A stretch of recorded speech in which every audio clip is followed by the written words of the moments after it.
ชมวิว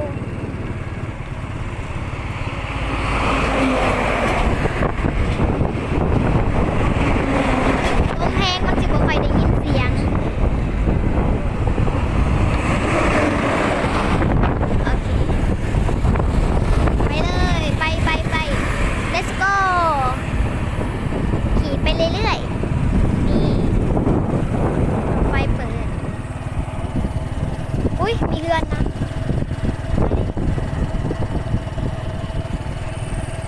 อันนี้คือแถวบ้านอุดมใจตอนนี้ฉันนั่งอยู่เซทาม่วโอ้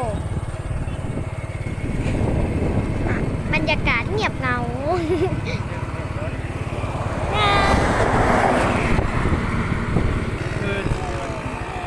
บรรยากาศ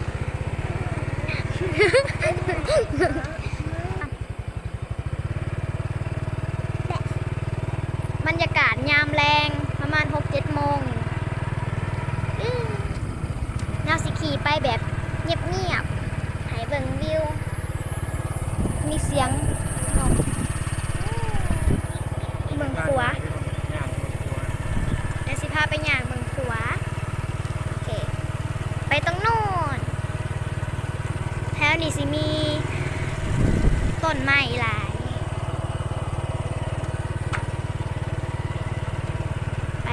ไปเขาก็สิมีป้ายเตือนเนาะโอ้ถ้าเห็นตอนเช้านี่สิเห็นมันสิมีน้องน้ำในนี้ว่าสิทำมั่วนี่คือป้ายโอ้ยป้ายก็นี่เราสิไปจอดอยู่ตรงนู้นไป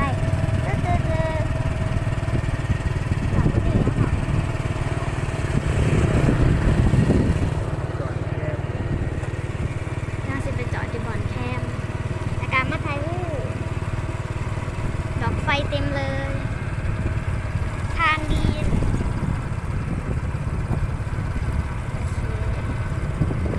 ขี่ไปอีก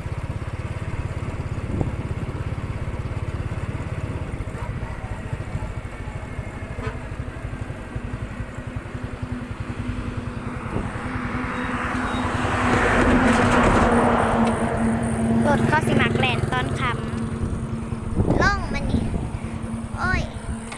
คือว่าเมื่อนี้พาน้องมานำนี่คือป้ายหัวเซทาม่วง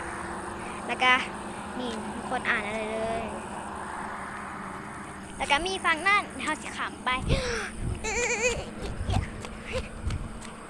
ผ่าติดตามเนี่ยนะเด้อกดใจละลายเนี่ยนี่บอกขอมีคนกดส่วนไลฟ์ซีมินแต่ในติ๊กต็อก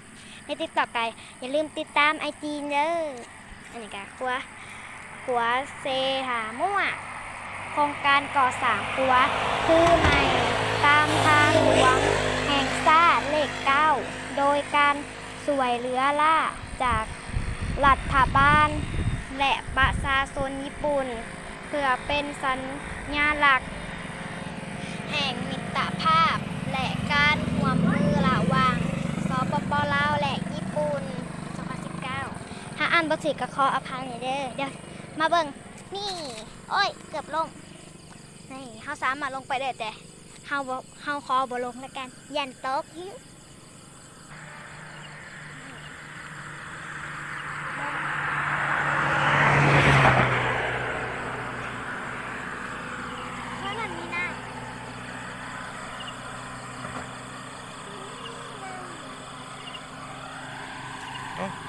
จับเนาะ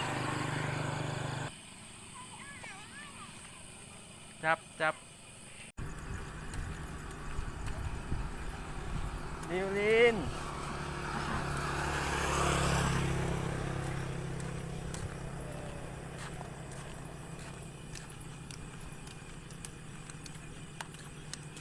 ไปเมืองนั่นเลย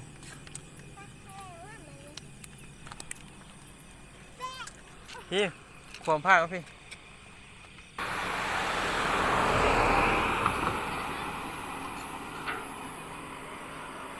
บรรยากาศรอบขางมืดนี่จะสุดเลยเนาะ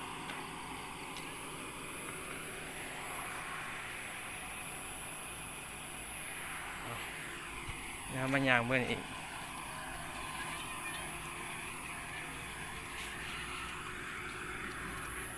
นี่เนาะฝุ่น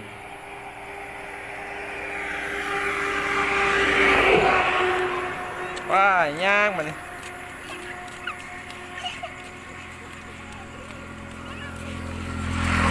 พาดิวลินมาย่างออกกำลังกาย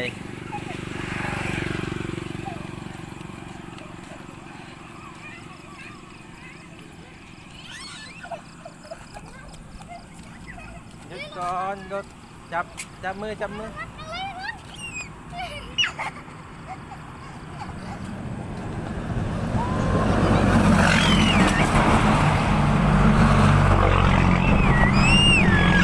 ปวดเสียว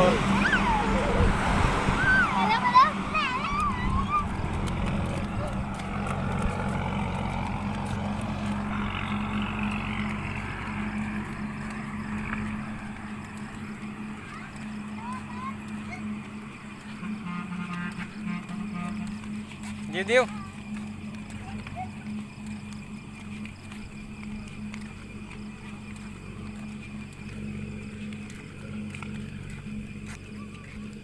เหมือนน้ำมืดเลย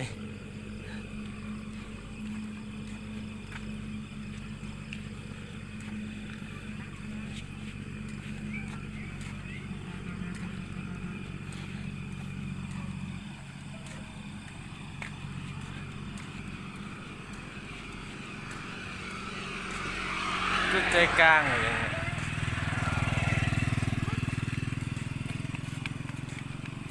นิ้วบอกว่ายังบ่นิ้ว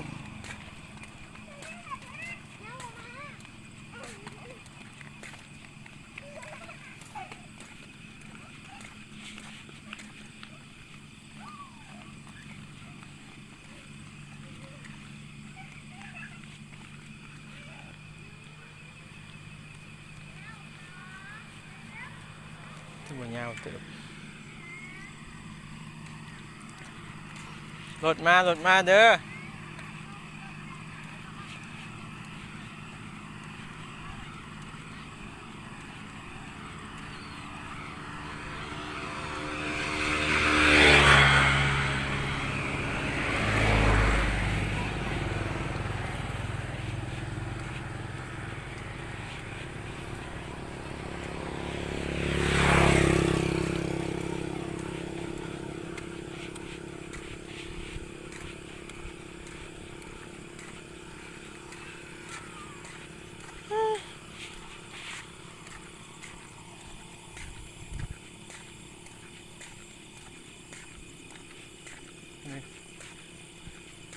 เขาเขียนบอกว่าจังเม็ด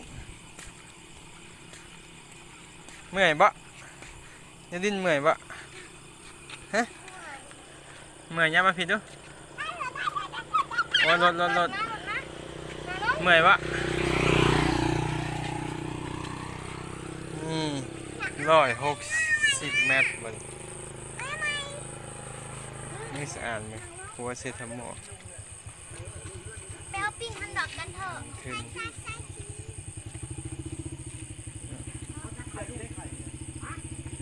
ก่อนขี่รถเลาะถ่ายเอา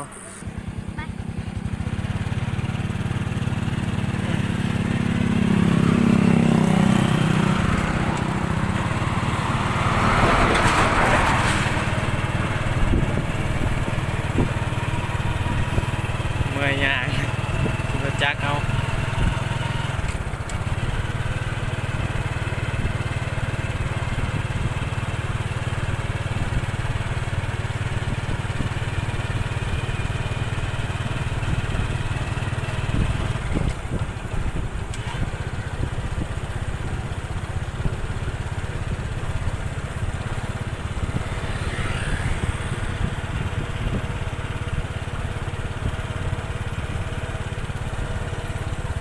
บ้านยังวะบ้านอุดมไซ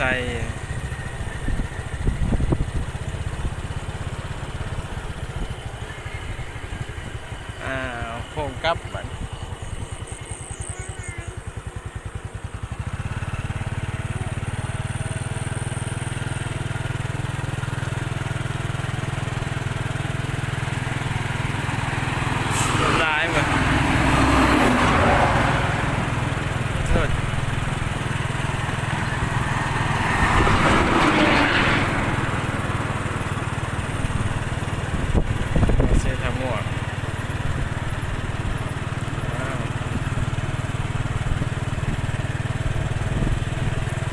อเนาะยืนเนาะ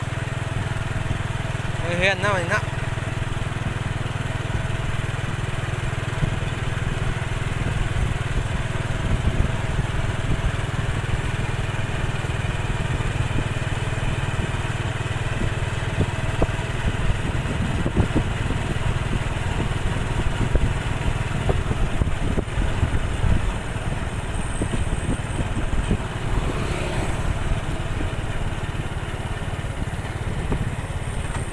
นี่เสร็จแล้ว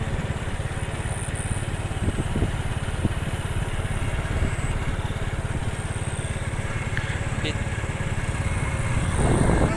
สิไปซื้ออันดอกเลยเดี๋ยวแหวะเอาอันดอกนั่นมาเป็นของป้อง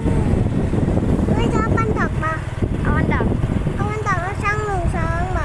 คือฟันเราอยากกินอันดอกบ้ากินเย่ก็ช้อนอันดอกแล้วเอาอันดอกละกันเมื่อ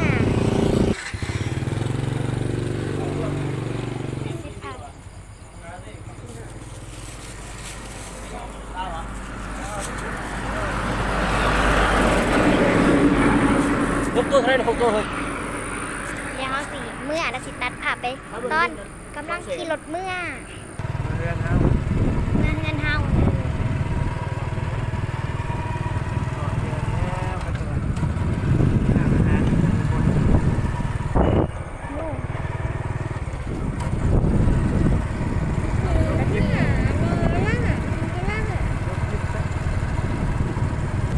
คลิปนี้ก็จบเท่านี้เด้อบ๊ายบาย